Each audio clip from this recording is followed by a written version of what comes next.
ओ आशिका तामाङ लोथरे मासले दो तर 1 किलोको ओठ बोकेर साल जर्मनसँग बेगन जाने या बाँदर मार्नुपर्छ भन्दाखेरि त आवाज उठाउने होइन। हामी लामा भएर त यहाँ मार्नुपर्छ, हाम्रो यहाँ बस्न नसक्ने अवस्था बनायो भन्दैछ। तर बाँदर मार्नु हुँदैन, म पनि मार्ने भने त शब्द चलाउनै हुँदैन। हर कोही प्राणीले बाँच्नु पर्छ। अब म झन् चुगा पनि नमार भन्ने खालको मान्छे होइन, चुगा पनि त प्राण हो नि त। तर बाँदरलाई चाहिँ भगाउने यहाँ टेक्नोलोजी संसारभरि मैले खोजेकै हो, छँदै छैन। बाँदर मारेको 600 बाँदर मार्नुभएको। आजको भिडियोमा हामी नेपालमा अहिले बाँदरले किसानहरूलाई दिएको दुःख, यसमा किसानहरूको भनाइ र संसदमा नेताहरूले यो विषयलाई कसरी हेर्नु भएको छ भन्ने कुरा देखाउनेछौँ। साथै यसलाई नियन्त्रण गर्न के गर्न सकिन्छ भनेर व्यक्त गरिएका विचारहरू पनि हजुरहरूलाई देखाउने नै छौँ। सबैभन्दा पहिला ध्रुव राईको संसदमा उठाएको कुरा भन्छु, किनभने सबैभन्दा पहिले माननीय ध्रुव राईले संसदमा आफ्नो कुरा राख्नु भएको हो। उहाँले नै बाँदरको समस्यालाई पहिलो पटक संसदमा उठाउनु भएको हो। यो बहस कसरी सुरु भयो त्यो हेरौँ। आज पनि धेरै माननीय जीवहरूले कुरा उठाउनु भयो। बाँदर बन्देलहरूले आज पनि जनताहरूलाई दुःख दिइरहेको छ। यसको नीति कार्यक्रम हामीले कस्तो बनाउँदैछौँ, यसको हामीले के लेख्दैछौँ यो विषयमा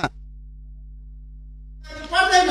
आज जनताहरू भनिरहेको छ कि बाँदरलाई सलामी देऊ, मान्छेहरू नबस्छ, सांसद मन्त्री राष्ट्रपति प्रधानमन्त्री भएर नबस्छ, बाँदरलाई सलामी देऊ। यदि होइन भने हामीलाई दुःख दिइरहेको छ, बस्ती उठाइरहेको छ, बाँदरलाई मलामी देऊ, मार्न भनिरहेको छ।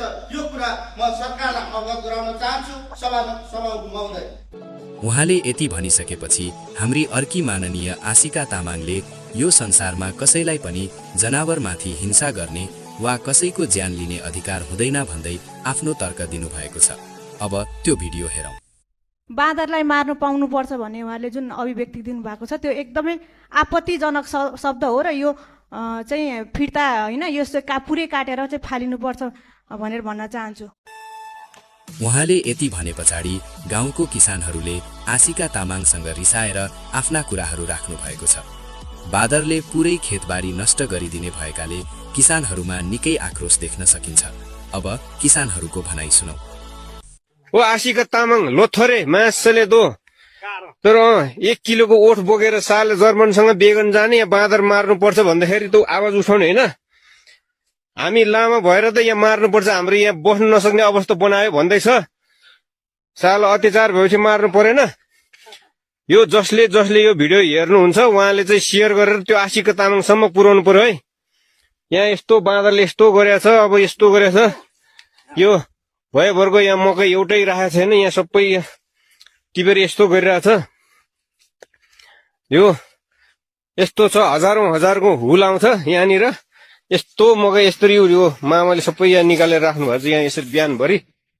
त्यो भारीका भारी त्यहाँ गरिरहेछ। यहाँ सबै यस्तो एउटा केही राखेको छैन, नत्र सबै जम्मै भित्रको सबै भाँचेर सबै त्यहाँ भारी बनाइसकेको छ।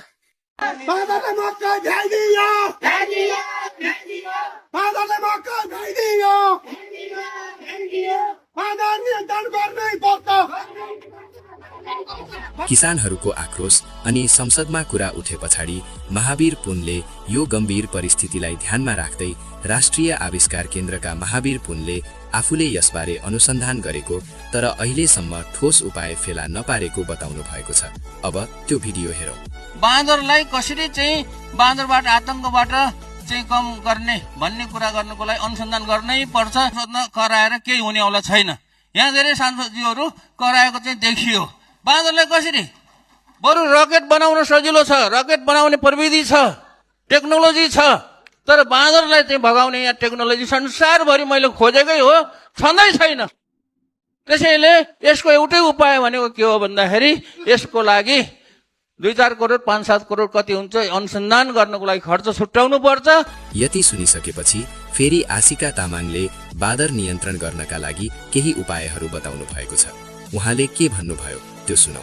जङ्गलमै पर्याप्त जङ्गली फलफुलहरू लगाउने, जसबाट उनीहरूले जङ्गलबाट नै पर्याप्त खानेकुराहरू पाउन सक्छन्। नम्बर 2, बाँदरलाई मन नपर्ने खेती जस्तै अदुवा, बेसार, खुर्सानी खेती या गाँजा खेती, रबर खेती गर्ने जनतालाई यस्तो खेतीमा प्रोत्साहन गर्ने तथा मानवसँग जोडिएको हाम्रो धर्मसँग जोडिएको यो बाँदर चाहिँ हाम्रो धर्म संस्कृतिसँग जोडिएको हुँदाखेरि हाँसेर पनि नउडाउनु होला भनेर यस विषयमा फेरि महावीर पुन र भाइरल शिक्षकले आफ्नो तर्क दिनुभएको छ।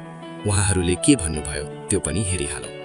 बाँदरले खाने चिज उतै जङ्गलतिर लगाइदिनु रे। अब किसानले चाहिँ आफ्नो खेती गर्नु कि बाँदरलाई त्यही उता लगाइदिनु होइन? हो, एउटा कुरा यो पनि हो, किसानले आफ्नो खेती गर्ने कि जङ्गलमा लगेर बाँदरको लागि रुख रोप्ने खेती गर्ने। तर अर्को कुरा यहाँ के महत्त्वपूर्ण छ भने कुनै पनि बाँदरले यो फलको रुख हो, यो खानेकुराको रुख हो, यो भोलि ठुलो हुन्छ, फल लाग्छ, फुल खेल्छ, फल लाग्छ, त्यस पछाडि पाक्छ, अनि म खान्छु भनेर कुनै पनि बाँदरले सोचेको हुँदैन। यहाँ कतिपय साथीहरूले तर्क गर्नुभएको छ कि बाँदर नियन्त्रण गर्नलाई जङ्गलमा लगेर फलफुलका रुख रोप्ने। नामै त बाँदर हो। तपाईँले आज रोप्नुहोस्, केराको रुख रोप्नुहोस्, अम्बा रोप्नुहोस्, के छन् अरू अन्य बाँदरलाई मन पर्ने फलफुलहरू रोप्नुहोस्, त्यो भोलि उखेलेर फालिदिन्छ। बाली खाएर भन्दा पनि किसानलाई सबैभन्दा ठुलो समस्या कहाँबाट सिर्जना भयो त नि भन्दाखेरि बाली नष्ट गरेर समस्या सिर्जना भयो क्या। त्यही भएर अस्ति एकजना बुवाले भन्दै हुनुहुन्थ्यो सबै बाँदर समातेर मेरो भागमा कतिवटा पर्छन् बरु बाँडिदिनु, हामी पाल्न तयार छौँ भन्नुभयो। 100वटा बाँदरले खाने बाली नाली एउटा बाँदरले 1 घन्टामै क्षणभरमै नष्ट गरिदिन्छ क्या। हो, मुख्य समस्या यहाँनिर छ। उहाँहरूले भनेको कुरा त सुनिहाल्नुभयो। अब फेरि हाम्रा माननीय सांसद ध्रुव राईले मैले 600वटा बाँदरको ज्यान लिएको छु भन्नुभएको भिडियो हेरौँ। बाँदर ध्रुव राईले मार्छ भनेर जिताएको जनताले। तपाईँलाई एउटा कुरा खोलौँ, अब जेल परे पनि परौँला। म गाउँपालिका अध्यक्ष भएको थिएँ कि त्यतिखेर मैले बाँदर मारेको 600वटा बाँदर मार्नुभएको। यो अभिव्यक्ति आएपछि पशु अधिकार कर्मीहरूले बाँदर मार्नु हुँदैन भन्दै आफ्नो आवाज उठाउनु भएको छ। उहाँहरूले के भन्नुभयो त्यो पनि हेरिहालौँ। तर बाँदर मार्नु हुँदैन, म पनि मार्ने भने त शब्द चलाउनै हुँदैन। हर कोही प्राणीले बाँच्नु पर्छ। अब म झन् चुगा पनि नमार भन्ने खालको मान्छे होइन। चुगा पनि त प्राण हो नि त। लामखुट्टे पनि प्राण, 7 दिनको आयु लिएर आउँछ, उसको पनि स्वास्नी होला, छोरा होला, नाति, उसको पनि वंश त राख्नु पर्यो। त्यो प्याड त मान्छेलाई कमन, बाँदरलाई भन्दा त यहाँ त मान्छेलाई त बाँदर त कहिले काहीँ आउँदाखेरि धपाउन मरिचाहन्छ हो क्या। सबैभन्दा अन्य त नेपालमा त लामखुट्टे परेको छ हजुर।